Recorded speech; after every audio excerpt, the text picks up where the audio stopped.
আসসালামু আলাইকুম ওরহমতুল্লাহি ওবরাকাতু। আজ আমরা কথা বলবো একটি জাল ও মিথ্যা হাদিস নিয়ে। আমরা অনেকেই বলে থাকি যে হাদিস হিসেবে একটা বাক্য বলে থাকি যে মান তাকাল্লামা ইনদাল আযান খিফা আলাইহি জাওয়ালুল ঈমান, অর্থাৎ যে ব্যক্তি আজানের সময় কথা বলবে তার ঈমান চলে যাওয়ার আশঙ্কা রয়েছে। এটা আমরা হাদিস হিসেবে অনেকে বলে থাকি, অথচ এটা হাদিস হিসেবে এর কোনো ভিত্তিই নেই।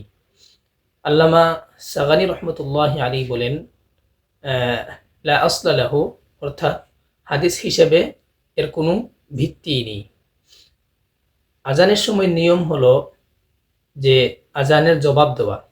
মুয়াজ্জিন যে শব্দগুলা পড়বে শ্রোতাও একই শব্দগুলা মুয়াজ্জিনের সাথে পড়বে। তবে হাইয়া আলাস সালাহ এবং হাইয়া আলাল ফালাহ বলার সময় শ্রোতা শুধু লা হাওলা ওয়ালা কুওয়াতা ইল্লা বিল্লাহ পড়বে। তারপর যে কোনো দুরূদ পড়বে, শেষে এই দোয়া পড়বে যে আল্লাহুম্মা রাব্বা হাযিহিদ দাওয়াতিত তাম্মাহ ওয়াস সালাতিল কাইমাহ আতি মুহাম্মাদানিল ওয়াসিলাতা ওয়াল ফাদিলাহ ওয়া বা'আথহু মাকামান মাহমুদান আল্লাযী ওয়া'আদতা ইন্নাকা লা তুখলিফুল মিআদ। এগুলা সহিহ হাদিস দ্বারা প্রমাণিত। তবে এখানে একটা বিষয় উল্লেখ্য যে আমরা আতি মুহাম্মাদানিল ওয়াসিলাতা ওয়াল ফাদিলা এরপরে ওয়াদ দারাজাতার রাফিআ আমরা একটা উল্লেখ করি। অনেকেই এটা হাদিস হিসেবেও মনে করেন যে এটা হাদিসের মধ্যে উল্লেখ আছে, এই শব্দটা যে ওয়াদ দারাজাতার রাফিআ। না, এই শব্দটা হাদিসের মধ্যে নেই।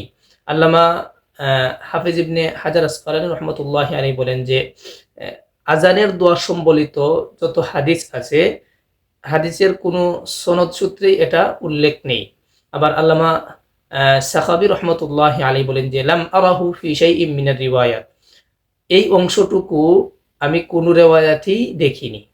তো সুতরাং আল্লাহ পাক রব্বুল আলামিন আমাদেরকে প্রতিনিয়ত সহিহ এবং শুদ্ধ বিষয়গুলো জানার তৌফিক দান করুন। আমিন। ওয়া আখিরু দাওয়ানা আনিল হামদুলিল্লাহি রাব্বিল আলামিন।